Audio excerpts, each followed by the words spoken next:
खजूर चटणी. मित्रांनो, नागपूरमध्ये मिया बीबी चाट कॉर्नरवर मी पोहोचलेलो. इथला रिव्ह्यू बघून तर असं वाटलं की खूप सुंदर आणि चविष्ट डिश असेल. पण जेव्हा प्रत्यक्षात येऊन इथली चव घेतली मी, तर एवढी वाह्यात चव वाटली मित्रांनो, कहच नाही. माझं फेस लुक बघून तुम्हाला असं वाटलंच असेल.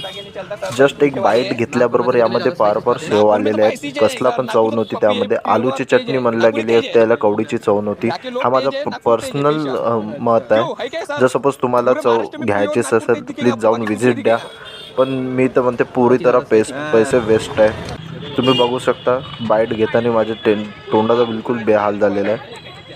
आणि महत्त्वाची गोष्ट म्हणजे कवडीची चव नव्हती मित्रांनो. याला 60 रुपये किंमत होती याची. 60 रुपये तर सोडा, याचे 50 रुपये कोणी द्यायचा विचार नाही करत. आणि मी तुम्हाला असं नाही म्हणत आहे की तुम्ही जाऊन बघा, पर्सनल तुम्ही सुद्धा टेस्ट घ्या आणि मला कमेंट करून सांगा मित्रांनो कशी वाटली. तो टेक केअर, बाय.